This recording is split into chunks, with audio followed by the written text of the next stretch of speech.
Tema homili saya pagi ini tentang kasih persaudaraan. Para saudara-saudari yang dikasihi Tuhan,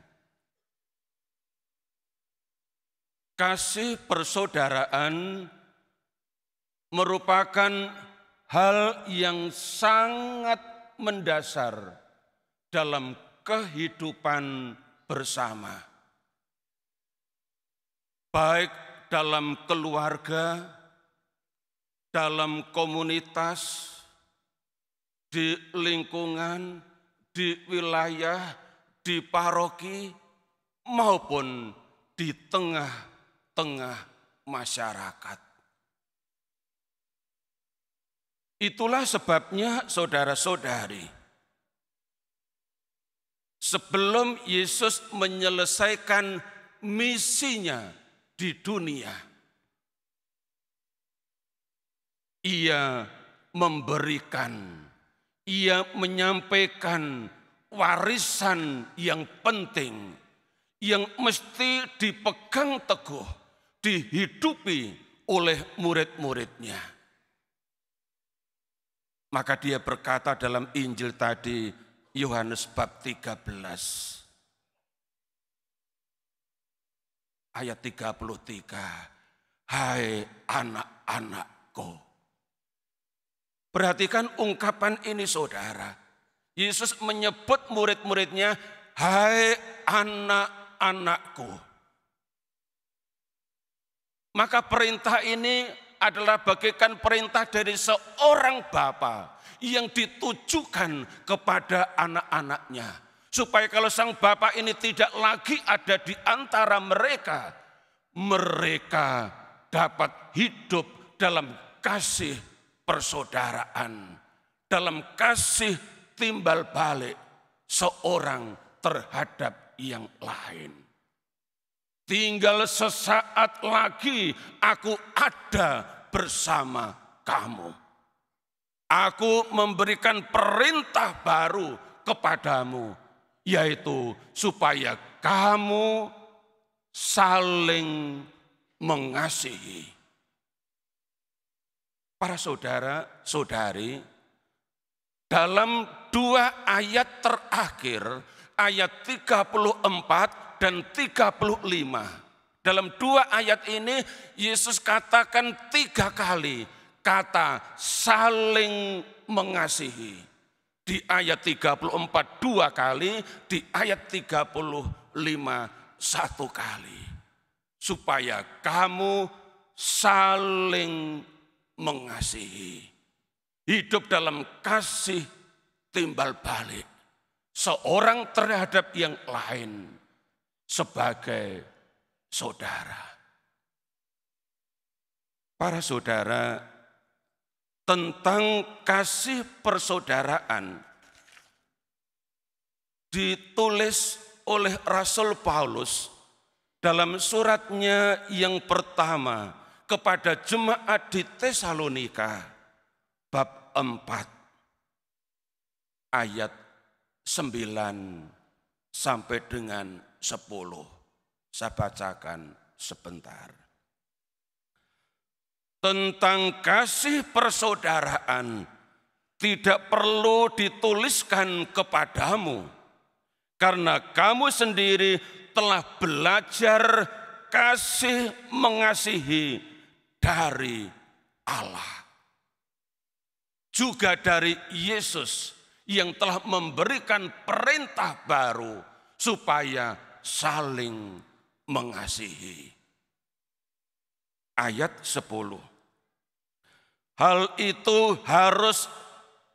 itu kamu lakukan juga terhadap semua saudara di seluruh wilayah Makedonia. Tetapi kami menasihati kamu, saudara-saudara, supaya kamu lebih bersungguh-sungguh lagi melakukannya. Ini yang dikatakan oleh Rasul Paulus. Bagi Rasul Paulus, perihal kasih persaudaraan itu sudah jelas, sangat jelas. Maka yang diminta oleh Paulus ialah agar mereka jemaat di Tesalonika ini lebih bersungguh-sungguh lagi melakukannya, saling mengasihi seorang terhadap yang lain. Lantas bagaimana konkretnya? Dari bacaan yang pertama, Kisah Para Rasul bab 14 ayat 21 sampai dengan 27 dipaparkan oleh penulis Kisah Para Rasul, yakni Lukas. Bagaimana kasih persaudaraan di antara jemaat, di antara umat beriman itu diwujudkan. Di ayat 22 Paulus katakan, di setiap tempat, kata di setiap tempat dimaksudkan adalah tempat-tempat yang sebelumnya di ayat 21 disebut oleh Rasul Paulus, yakni kota Listra, Ikonium, dan Antiokhia. Lukas mau mengatakan bahwa di tempat-tempat ini, di Listra, di Ikonium, di Antiokhia, Paulus bersama-sama dengan Barnabas menguatkan hati mereka, umat yang ada di 3 kota ini. Dimanapun mereka masuk, entah di kota Listra, entah di kota Ikonium, entah di kota Antiokhia, Paulus dan Barnabas menguatkan hati jemaat di situ. Karena mereka yang Paulus dan Barnabas jumpai adalah sesama saudara seiman.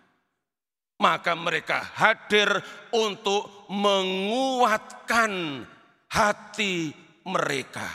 Kata menguatkan juga berarti meneguhkan. Meneguhkan hati mereka. Kalau hati mereka sedang galau, hati mereka sedang goncang, hati mereka sedang sedih, mereka sedang ragu-ragu, Paulus dan Barnabas menguatkan hati mereka. Lalu di kalimat berikutnya dikatakan, dan menasihati mereka supaya mereka bertekun dalam iman. Menarik kalau kita memperhatikan cara Paulus dan Barnabas menasihati jemaat-jemaat ini. Bahwa kasih persaudaraan itu dihayati bukan hanya pada level sehari-hari. Bukan hanya dalam level ekonomi. Bukan hanya dalam level sosial, tetapi sampai ke level iman, spiritual. Maka penghayatan kasih persaudaraan yang mendalam ialah kalau orang bisa sampai menembus ke level ini. Hadir dimanapun, menguatkan hati mereka, menasihati supaya mereka bertekun dalam iman. Maka kalau misalnya dalam keluarga, ada anggota keluarga yang terdapat tidak bertekun dalam iman. Percaya sama Yesus, ya percaya. Jadi Katolik, ya jadi Katolik, kan dibaptis dalam gereja Katolik. Tapi tidak menghayati iman Katolik. Berdoa mungkin kalau diajak. Ke gereja mungkin kalau diajak. Bahkan diajak mungkin tidak mau ikut, tidak mau datang. Kasih persaudaraan mesti diungkapkan dengan menasihati dia. Supaya bertekun dalam iman. Menasihati, menegur bukan sebagai pribadi yang sok suci. Tidak dimaksudkan begitu. Bukan sebagai pribadi yang sok hebat, yang sok rajin. Tidak. Tetapi ditempatkan dalam kapasitas saya mau menghayati sungguh-sungguh kasih persaudaraan di level yang paling dekat. Rumah, keluarga. Maka kalau ada anak atau orang tua atau anggota keluarga yang terdapat tidak bertekun dalam iman, saya menegur dia, saya menasihati dia. Dan inilah yang dilakukan oleh Barnabas dan Paulus. Mereka merasa bertanggung jawab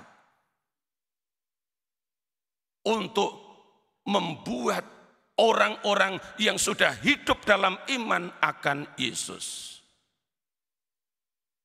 Hati mereka kuat, hati mereka teguh, tetapi juga teguh dalam iman, bertekun dalam iman.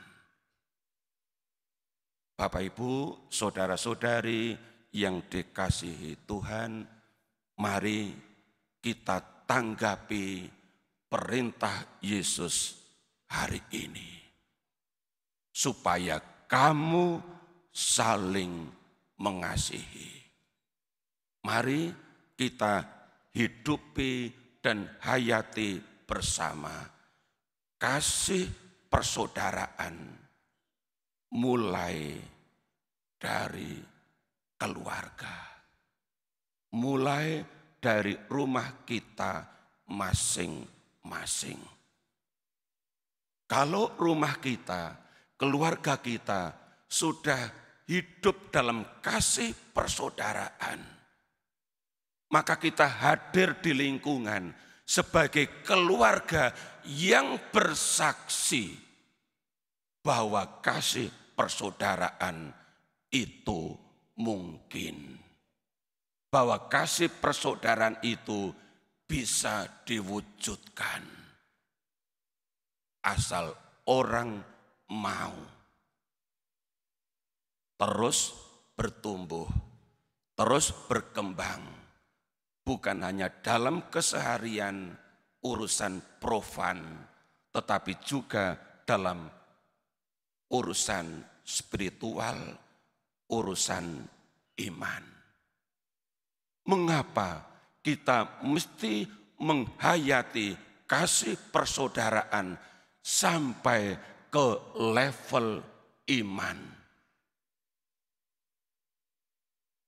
Karena kita ingin agar anggota keluarga kita, agar sesama saudara kita yang telah hidup dalam iman akan Yesus memperoleh keselamatan. Sebab tujuan dari iman, tujuan dari hidup beriman, tujuan dari merayakan iman, tujuan dari bertekun dalam iman adalah keselamatan.